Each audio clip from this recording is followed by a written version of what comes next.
I have just 2 months to make my largest clay sculpture yet. A rugged, woolly mammoth skull. Is it even possible in such a time frame? Or have I made a mammoth-sized mistake?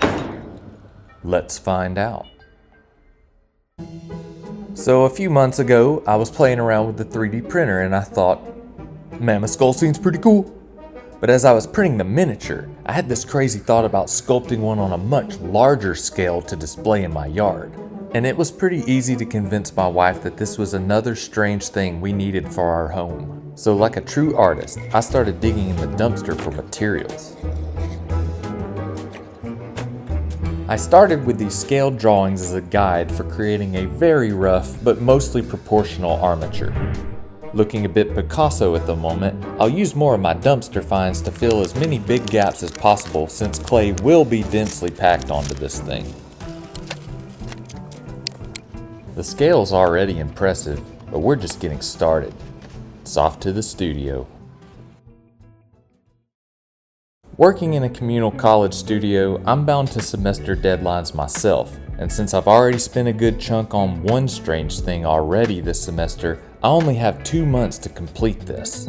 I think I'm nuts enough as it is to make a mammoth skull at this scale, but attempting it in this time frame with a full-time job and a hot wife at home is absolute insanity. Nonetheless, I press on, and this footage makes this process look deceptively easy, but don't be fooled. This step alone took weeks, if you can't tell by the wardrobe changes. Naturally, this awkward area on the bottom got neglected. The problem is, I can't simply flip it over to address it because this thing already weighs hundreds of pounds. I'm gonna have to go mechanic style to take care of the bottom here that likely no one will even see, but I know it's there, so it matters to me.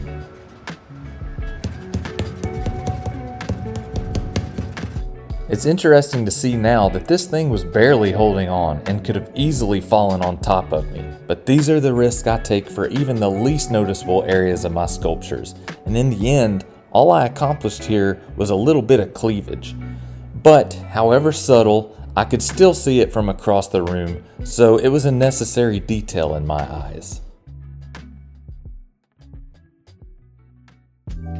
So at some point, the sculpture ended up falling off the back of the turntable, and this thing is just way too heavy to move, so I broke out the saw. The further through I cut, the more the weight of the sculpture started pinching the wood down on the saw, rendering it immobile, so I had to break it off with a hammer. It honestly worked in my favor because now the skull is actually sitting how I want, and I can add in these cheekbones. I think that's what those are anyways. Does anyone know skull anatomy? Someone tell me what those are actually called. With that done, I can finally start texturing. What you see now are just basic gouges created with a wet sponge, and I'll also dig my fingers in to give it some old decrepit markings with a personal touch. I'm sort of obsessed with making my own clay texturing tools, and here's just a handful I've made over the years. Some of these do a great job adding weathered and abrasive qualities to certain areas. A few were even crafted to impress subtle textures across the entire surface. So apart from the trunk / nose hole and whatever this thing in the back is, which I can't do at the moment, this giant part of the skull is essentially done. But what about the tusks? Well, I've already started coil building those off to the side. They'll remain as separate parts for transport ease and because the kiln simply isn't large enough if they were attached. I am not a fan of coil building, and these things are gonna be huge, so this to me might be the most ambitious part of the sculpture. But let's worry more about that in a bit, because for now, it's chopping time. Now if you're no stranger to my channel, you know by now what I have to do. I have to dismantle the entire piece, hollow it out, and put it back together. The cuts were a bit more strategic this time and took me around a week just to do all this. And even with the armature, I still hollowed out 4 5-gallon buckets worth of clay, which is nuts. Before I do start piecing it back together, I need to detail the teeth, and I know these look very alien-like with the odd grooves, so if you've never seen mammoth teeth, please Google them. I'd love to hear about your shock or even disgust. Another thing I need to go ahead and do is attach the tusk locking system, and I'll elaborate more on how that works later. Now, using gravity to my advantage, let's get this Goliath strategically reconstructed.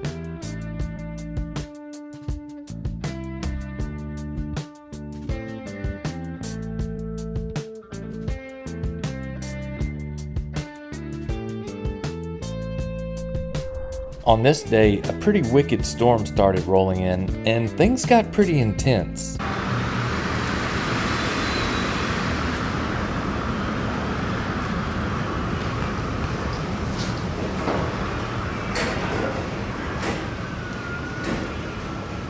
Perfect. Now the power's out, and I'm using what little daylight I can, which isn't much. Then I'm basically just fumbling and bumbling around until I eventually called it a night. The next day though, we're back in business, and after a little bit of cleanup, it's finally time to address this odd hole in the back. I don't actually want a gaping hole that opens up into the sculpture, just the illusion of one that I begin creating with a concave mold. I coil build in a decent way, and then I cap that off with the form from the mold. In many of my videos, you've seen me add small signs or objects to my sculptures, which I like to call subliminal messages. I hide them in places that you wouldn't be able to see unless you had VIP access to the interior of the work, which luckily it seems that you do. I wasn't really sure what to do for this one, so a friend from the studio suggested an acorn, and really, truly, it was the only option. Do you think it was the right choice? Now, even though this thing is hollowed out and mostly reconstructed, it's still one hefty boy. Now, does anyone want to play a game? I want you to guess how much this sculpture ends up weighing in the end, tusks and all.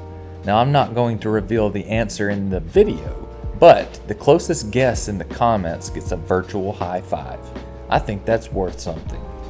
Now, the objective here is to get this thing lying down in the desired position without anything warping under its own weight. From there, I can attach the last section. In this position, I won't have gravity working in my favor, so I have to really push the two parts together with all of my might and reinforce from the inside as much as awkwardly possible through the trunk hole. Speaking of which, I can't leave it an empty pit and need to put some kind of bottom in it, much like I did with the large hole in the back. And especially since I live in mosquito country, it will have to drain as well, which got me thinking, maybe this sculpture could double as an outrageous planter that I could grow some vines in, or maybe even a bonsai someday. Let me know if you have any plant suggestions. Anyhow, I sealed the pit by coil building, and this was all I filmed because it was a tight spot and it was difficult to work in. I used some words while doing it. I mean, it took a whole day just to do this. And I'm sure there are all sorts of weird ridges and cavities in a real nose hole, but I just put a few in there with no regard to anatomical correctness. At any rate, to make sure this drains properly, I found the areas where it pooled and drilled some drainage holes, and then I altered them to look a little bit more organic.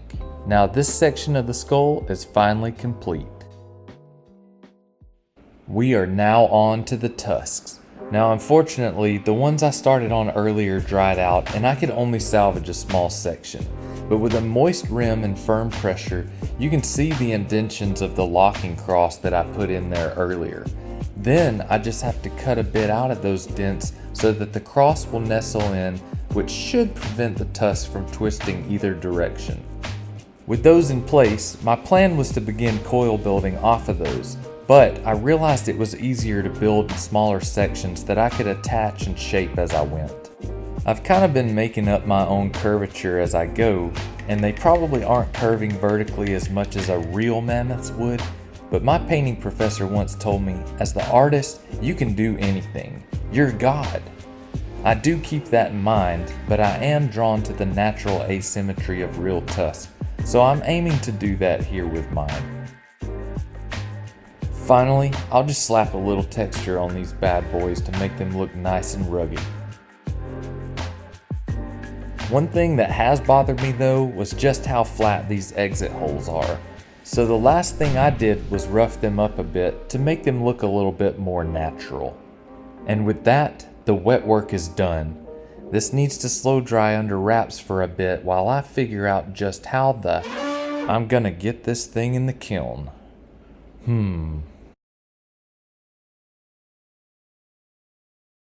After nearly a week of drying, I think I've devised a solid plan. The sculpture will have to be lowered and wheelbarrowed upright and propped against the kiln wall. To do this, I've laid down a decent pillow of sand in the bottom of the kiln and created a makeshift platform near level with the bottom shelf. I've also called in some reinforcements to get it lifted and transported smoothly. There are no second chances here. This either goes right or horribly wrong. Alright, we're gonna do it on 3. Alright, 1, 2, 3.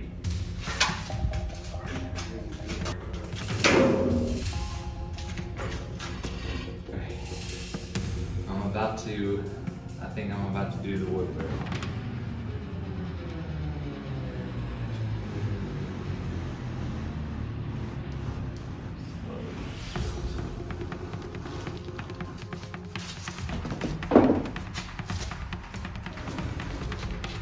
Man, I'm sweating.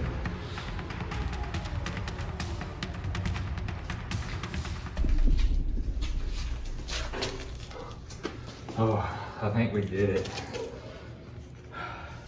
We're not out of the woods yet though. This thing could blow up. With the tusk loaded up like a dream, I'm gonna let this finish drying in here for just a few more days before programming an extremely slow firing.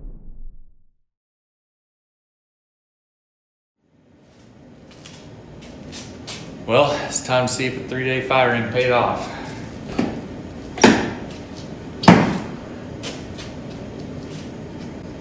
Whew. Yes, sir. Well, as far as I can tell, everything looks good. Now, the interesting question is whether I can get this out of here by myself.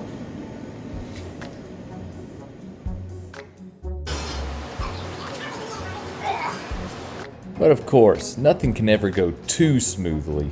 Somewhere in the drying or firing, something is warped, causing an ill fit with the tusk. And this one won't even fit at all.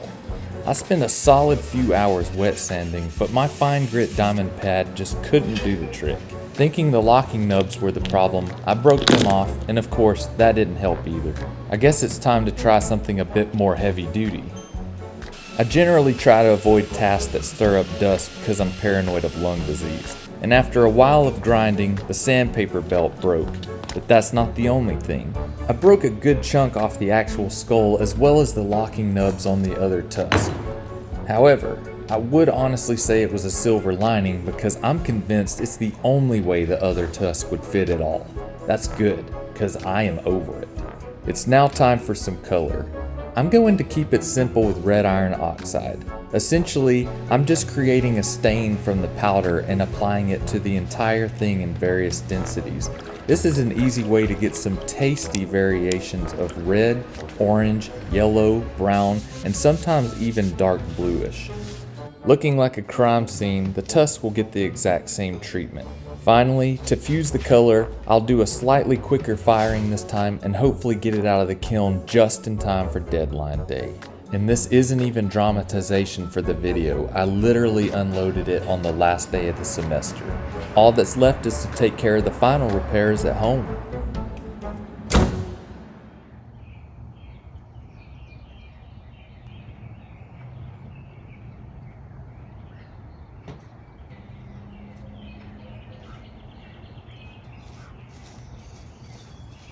Pretty heavy. I'm gonna need help getting it in the door too. Maybe if you could help me get that in the door too. We're in the final stretch, but Dottie already seems to like it pretty well. Remember that broken part from earlier? Since it's on the bottom, I'm not going to do anything too fancy to fix it. I'm going to first apply some epoxy to the outermost broken side. And as that's curing, I'm going to mix up some epoxy sculpt and wedge it in so that it's gapped enough for the tusk to still be able to fit. As for the tusks themselves, this one locks on its own, but there's a very specific way it has to be put in and rotated. This one doesn't lock by itself, but I've still given directional indications and have rebuilt the locking mechanism with more epoxy sculpt. And with that, finally, this sculpture is complete.